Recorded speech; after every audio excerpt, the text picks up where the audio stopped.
Estudo Bíblico. Série Ouvindo a Voz de Deus. Apresenta estudo número 8, o Milênio. No estudo anterior, aprendemos que Jesus virá nas nuvens, com milhares e milhares de anjos tocando trombetas. A Bíblia diz que ele vem de maneira visível, literal, e que todo olho o verá. Aprendemos que, por ocasião da volta de Jesus, haverá 4 classes de pessoas nesta terra. A primeira é composta pelos justos mortos, que farão parte da primeira ressurreição. A segunda classe é a dos justos vivos, que serão transformados e levados para o céu juntamente com os ressuscitados. A terceira classe é formada pelos ímpios mortos que permanecerão na sepultura. A quarta classe é a dos ímpios vivos, que serão mortos pelo resplendor da glória de Cristo. Hoje vamos aprender um pouco mais sobre o milênio. A palavra milênio não existe na Bíblia, mas ela significa um período de 1000 anos, que aparece 6 vezes em Apocalipse, capítulo 20, versos 1 a 10, referindo-se ao período entre a primeira e a segunda ressurreição. Sabemos que durante esse período, os justos estarão com Cristo no céu. O que eles estarão realizando? Como ficará a terra durante os 1000 anos? O que acontecerá no final desse período? Durante o milênio, os salvos participarão de um juízo chamado juízo de comprovação. Sobre esse assunto, o apóstolo João escreveu em Apocalipse, capítulo 20, verso 4. Vi também tronos, e nestes sentaram-se aqueles aos quais foi dado autoridade de julgar. Vi ainda as almas dos decapitados por causa do testemunho de Jesus, bem como por causa da palavra de Deus, tantos quantos não adoraram a besta, nem tampouco a sua imagem, e não receberam a marca na fronte e na mão, e viveram e reinaram com Cristo durante 1000 anos. E o apóstolo Paulo, em 1 aos Coríntios, capítulo 6, versos 2 e 3, afirma: Ou não sabeis que os santos hão de julgar o mundo? Ora, se o mundo deverá ser julgado por vós, sois acaso indignos de julgar as coisas mínimas?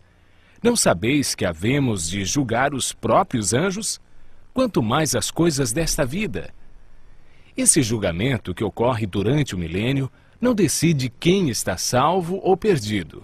Essa decisão é tomada por Deus em resposta à aceitação ou rejeição de sua graça antes da segunda vinda.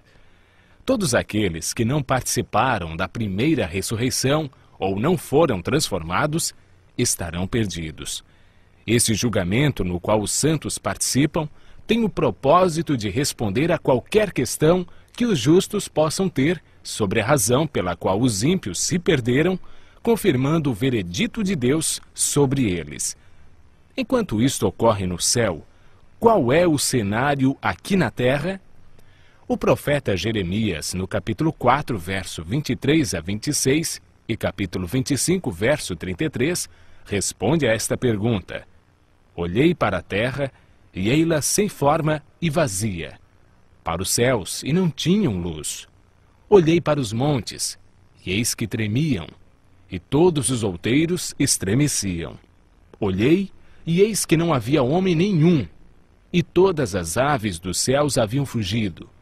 Olhei ainda, e eis que a terra fértil era um deserto, e todas as suas cidades estavam derribadas diante do Senhor, diante do furor de sua ira. Os que o Senhor entregar à morte naquele dia se estenderão de uma a outra extremidade da terra. Não serão pranteados, nem recolhidos, nem sepultados. Serão como esterco sobre a face da terra.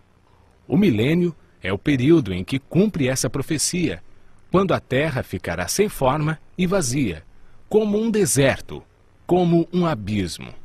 Não haverá pessoas vivas. As cidades ficarão todas derribadas e destruídas diante da vinda de Cristo. A terra ficará cheia de mortos, sem haver quem os sepulte. Estas circunstâncias são a cadeia que prende Satanás a esta terra, contemplando o resultado de sua obra de morte e destruição, conforme descrito por João em Apocalipse capítulo 20, versos 1 a 3. Então, vi descer do céu um anjo. Tinha na mão a chave do abismo e uma grande corrente. Ele segurou o dragão, a antiga serpente, que é o diabo, Satanás, e o prendeu por 1000 anos. Lançou-o no abismo, fechou-o e pôs selo sobre ele, para que não mais enganasse as nações, até se completarem os 1000 anos. Depois disto, é necessário que ele seja solto pouco tempo. Após os 1000 anos, ocorre a segunda ressurreição, a ressurreição dos ímpios. Apocalipse capítulo 20, verso 5 afirma: os restantes dos mortos não reviveram até que se completassem os 1000 anos. Eis agora o grande drama do Apocalipse. Acabaram-se os 1000 anos. Deus ressuscita todos os ímpios e, consequentemente, Satanás é solto de sua prisão. Apocalipse capítulo 20, verso 3, diz que depois disto, ou seja, depois do milênio, é necessário que ele seja solto pouco tempo. Por que por pouco tempo? Porque Satanás realizará a sua última obra de engano na terra, preparando um grande exército tão numeroso que a Bíblia diz que será como a areia do mar para atacar a cidade santa, a Nova Jerusalém, que João viu descer do céu. Esse maravilhoso acontecimento é descrito por João em Apocalipse capítulo 21, verso 2. Vi também a cidade santa, a Nova Jerusalém, que descia do céu da parte de Deus, ataviada como noiva adornada para o seu esposo. Enquanto isso, Satanás reúne o seu grande exército. Ele tem milhões de pessoas que foram ressuscitadas na segunda ressurreição. Apocalipse, capítulo 20, verso 9, diz que marcharam então pela superfície da terra e sitiaram o acampamento dos santos e a cidade querida. Desceu, porém, fogo dos céus e os consumiu. O fogo que destruirá Satanás e os ímpios purificará a terra da poluição do pecado. Deus banirá para sempre a tristeza, a dor e a morte. Os justos, então, receberão a nova terra. Hoje aprendemos que o milênio é o reinado de 1000 anos de Cristo com os seus santos no céu, entre a primeira e a segunda ressurreição. Durante esse tempo, serão julgados os ímpios mortos. A terra estará completamente desolada, sem habitantes humanos com vida, mas ocupada por Satanás e seus anjos. No fim desse período, Cristo, com seus santos e a cidade santa, descerão do céu à terra.